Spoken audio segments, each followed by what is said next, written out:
On parle ici beaucoup de management d'équipe, mais il y a un sujet dont on parle beaucoup moins, et pourtant qui peut te simplifier ou te compliquer la vie tous les jours. Je parle de savoir manager ton manager. Alors derrière cette formule un peu accrocheuse, il y a un constat. Quand tu deviens manager, tu n'as pas seulement une équipe à animer et accompagner. Tu as aussi un manager au-dessus de toi. Et si la relation avec lui est floue, instable ou mal cadrée, tu risques de transmettre ce flou à ta propre équipe. Tu attends un arbitrage qui ne vient pas, ton manager te donne des consignes contradictoires, il te demande d'être autonome mais repasse derrière toi, ou au contraire, il disparaît complètement et tu te retrouves seul avec les problèmes. Et là, le danger, c'est de subir. Subir ses changements d'avis, subir son manque de clarté, subir ses urgences, subir ses silences. Dans cette vidéo, je te propose 5 repères très concret pour mieux manager ton manager, accompagner ton manager, pas pour le manipuler, pas pour faire de la politique, mais pour construire une relation de travail plus claire, plus adulte et plus efficace. Alors pour commencer, savoir que quand on passe d'expert à manager, on pense souvent que le plus gros sujet c'est l'équipe. Comment déléguer, comment motiver, comment recadrer, comment créer la confiance. Et évidemment tout ça c'est essentiel. Mais il y a un autre sujet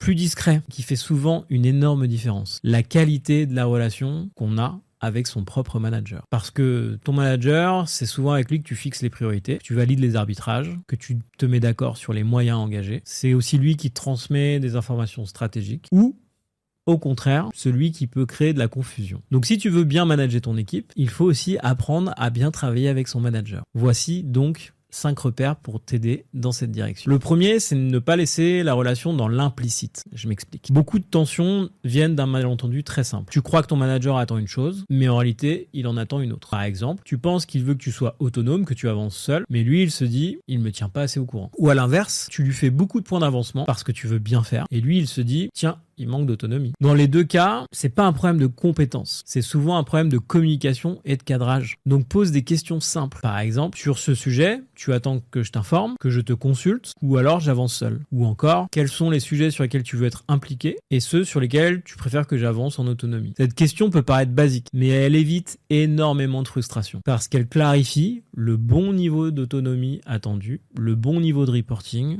le bon canal de reporting aussi dans certains cas. Et pour un nouveau manager, c'est un point clé. Tu ne peux pas deviner ces informations avant de les avoir demandées. Tu dois construire ce cadre. Donc, ça peut être une bonne idée de construire ce cadre avec ton propre manager. Deuxième repère, ton manager n'a pas besoin de tout savoir, mais il a besoin de ne pas découvrir trop tard les sujets importants. C'est là qu'il faut trouver le bon niveau d'information. Le piège serait de tomber dans l'un des deux extrêmes. Premier extrême, tu remontes tout. Chaque détail, chaque micro-problème, chaque tension, chaque hésitation. Et ton manager a l'impression que tu poses les problèmes sur son bureau de manière assez brutale. Deuxième extrême, tu remontes presque rien. Tu veux montrer que tu gères, tu veux protéger ton équipe, tu veux éviter de le déranger. Et le jour où il y a un sujet qui explose, ton manager va découvrir le problème un peu trop tard. La bonne pratique, c'est de distinguer 3 niveaux. Niveau 1, l'information. Je te partage ce point, il n'y a pas besoin d'action de ta part. Le niveau 2, l'alerte. Il y a un risque, je te le signale, voilà ce que je propose. Troisième niveau, l'arbitrage. J'ai besoin d'un avis, d'une décision de ta part. Par exemple, au lieu de dire on a un problème avec l'équipe produit, on va dire je t'alerte sur un risque de retard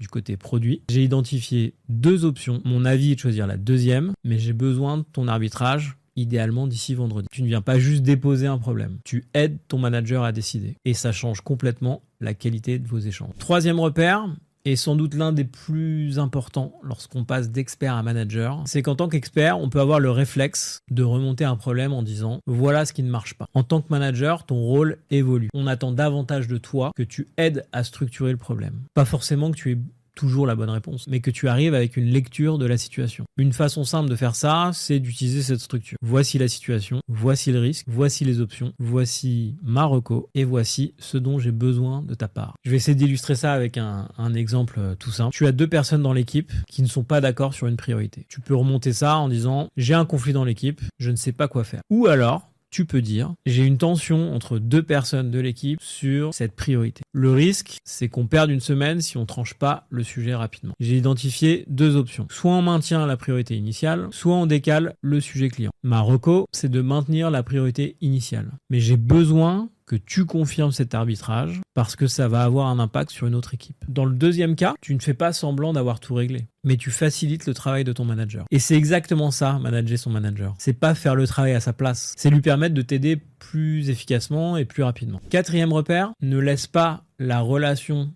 manager managé dépendre uniquement des urgences à traiter. Je m'explique. Si tu échanges avec ton manager uniquement quand il y a un problème, la relation va vite devenir tendue. Chaque échange devient une alerte, chaque message devient un coup de pression, chaque réunion peut devenir un moment de justification. Le meilleur moyen d'éviter ça, c'est de créer un rituel simple. Par exemple, 30 minutes toutes les 2 semaines pour commencer. Pas forcément plus. Mais un moment stable, régulier, dédié à la synchronisation. Dans ce point, tu peux venir avec toujours les mêmes questions. Quelles sont les priorités du moment? Quel sujet nécessite un arbitrage? Quel risque dois-je remonter? Sur quoi veux-tu que je gagne en autonomie? Ce rituel, il a 2 bénéfices. Pour ton manager, ça donne de la visibilité. Il sait qu'il n'a pas besoin de venir chercher l'information de manière impromptue. Pour toi, ça crée un cadre. Tu n'es pas obligé de courir après lui pour avoir les bonnes informations ou pour avoir des validations. Et enfin, pour ton équipe aussi, c'est très utile parce que plus la relation avec ton manager est claire, plus claires seront les informations que tu pourras redescendre à ton équipe. Enfin, 5e et dernier repère pour bien manager son manager, apprendre à dire ce dont tu as besoin. C'est souvent le point le plus difficile. Beaucoup de nouveaux managers attendent que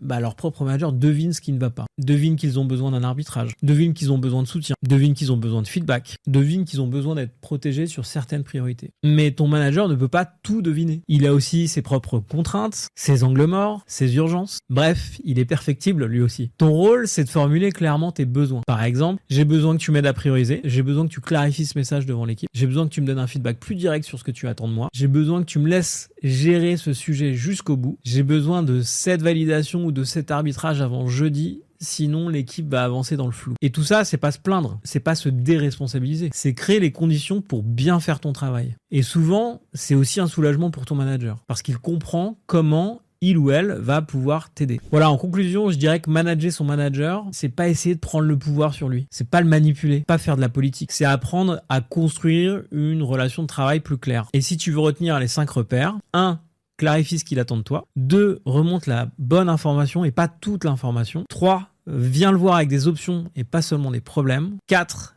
mets en place un rituel de synchronisation entre vous. Et 5, formule clairement ce que tu attends de lui. Parce qu'au fond, ton rôle de manager, c'est éviter que le flou du haut devienne le stress du bas. Voilà, j'espère que cette vidéo t'a aidé, que ces conseils vont t'aider à bien manager ton manager. Si c'est le cas, n'hésite pas à mettre un petit like sous la vidéo, un petit message en commentaire. Moi, je lis tout et ça m'aide aussi. Déjà, ça me donne de la force. Et en plus, ça m'aide à préparer les prochaines vidéos. Si vous avez des cas concrets, n'hésitez pas à les mettre en commentaire. Je mets aussi en description de cet épisode le lien vers notre newsletter hebdo dans laquelle on partage aussi des conseils pratiques pour vous aider à animer vos équipes et vos managers. Et enfin, pense à t'abonner à la chaîne si tu as trouvé cette vidéo utile. Je te dis à très bientôt pour un nouvel épisode, une nouvelle vidéo. Et d'ici là, portez-vous bien. À bientôt.